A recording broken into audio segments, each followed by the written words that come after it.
कांग्रेस नेता राहुल गांधी के मध्य प्रदेश दौरे पर विधायक रामेश्वर शर्मा ने सवाल उठाए हैं। विधायक रामेश्वर शर्मा ने कहा कि राहुल गांधी के पुरखों ने बाबा साहेब की जन्मस्थली को अपमानित किया। बाबा साहेब की जन्मस्थली का विकास केवल भाजपा सरकार ने किया। पूर्व प्रधानमंत्री अटल बिहारी वाजपेयी जी और वर्तमान प्रधानमंत्री नरेंद्र मोदी जी ने बाबा साहेब के जन्मस्थान का विकास कराया।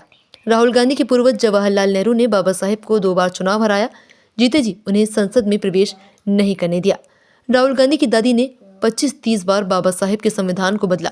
राहुल जी के पिताजी ने संविधान को बदला।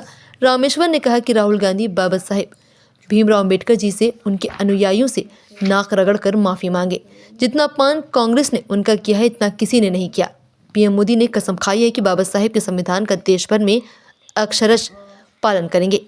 जो डॉक्टर मोहन यादव ने एमपी के सबसे बड़े ओवरब्रिज का नाम अंबेडकर जी के नाम पर रखा, कांग्रेस ने तो उनकी प्रतिमा भी नहीं लगाई। भोपाल के बोर्ड ऑफिस चौराहे पर भी भाजपा ने बाबा साहेब की प्रतिमा लगाई। कांग्रेस ने केवल उनका अपमान किया, इसलिए राहुल गांधी एक बार नहीं 100 बार नाक रगड़कर माफी मांगे। श्रीमान राहुल गांधी, आप मध्य प्रदेश में आ तो रहे, पर आप उस स्थान पर आ रहे हैं श्रद्धेय बाबा साहब अंबेडकर जी के जन्मस्थली। आपके पुरखों ने जन्मस्थली को बर्बाद कर दिया था, अपमानित किया था। भारतीय जनता पार्टी की सरकार, सुंदरलाल पटवा जी की सरकार ने बाबा साहब के अंबेडकर जी के जन्मस्थल का जो है विकास किया। अटल बिहारी वाजपेयी जी ने विकास किया। आदरणीय प्रधानमंत्री नरेंद्र मोदी जी ने इस जन्मस्थली का विकास किया। आपके पुरखे पंडित जवाहरलाल नेहरू जी ने बाबा साहब अंबेडकर जी को 2 बार लोकसभा का चुनाव हराया और जीते जी उनको लोकसभा में प्रवेश नहीं करने दिया। आपकी नानी श्रीमती इंदिरा गांधी जी ने एक बार नहीं लगभग 25 से 30 बार भारत के संविधान जो बाबा साहब अंबेडकर जी ने बनाया था उस संविधान को बदला। आपके पूज्य पिताजी ने बाबा साहब अंबेडकर के संविधान को बदला। आज 76वें गणतंत्र दिवस की पर हम ये कह सकते हैं कि 76वें गणतंत्र दिवस पर 70 बार अगर संविधान में किसी ने परिवर्तन किया है तो वो कांग्रेस है, जिसने बाबा साहब का जीते जी अपमान किया, जिसने बाबा साहब को जीते जी निर्वाचित नहीं होने दिया, लोकसभा के अंदर नहीं जाने दिया, लोकसभा में उच्च पद नहीं पाने दिया।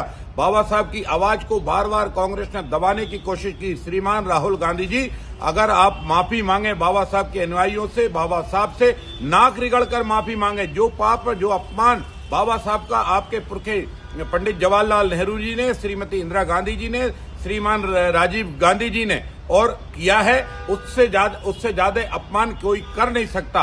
और इसलिए बाबा साहब के इस अपमान के लिए पूरी कांग्रेस नाक रिगड़कर मऊ की धरती पर माफी मांगे और हाथ जोड़कर माफी मांगे कि हाँ, मेरे पुरखों ने बाबा साहब का अपमान किया था। हाँ, मेरे पुरखे पंडित जवाहरलाल नेहरू से भूल हुई थी क्योंकि उनने बाबा साहब को चुनाव नहीं जीतने दिया था। हाँ, मेरी दादी ने तानाशाह बनाकर लोकतंत्र की हत्या करके संविधान को बदला था, आपातकाल लगा था। हाँ, मेरे पिताजी ने जो है साहबानो प्रकरण में संविधान बदला था और 70 बार संविधान बदलने का महापाप कांग्रेस ने किया था। जो बाबा साहब अंबेडकर की संविधान की आत्मा थी उसको बार बार बदला है। लेकिन हमने कसम खाई है, मोदी जी ने कसम खाई है, बाबा साहब के अंबेडकर के संविधान का अक्षरशः पालन होगा।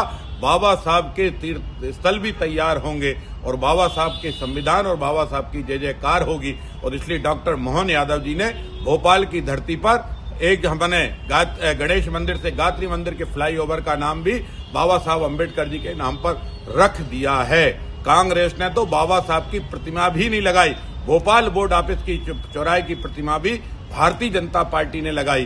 कांग्रेस ने बाबा साहब का बहुत अपमान किया है। इस अपमान के लिए एक बार नहीं, राहुल गांधी 100 बार नाक रिगड़ो और माफी मांगो, माफी मांगो। बाबा साहब के अनुयायियों से माफी मांगो।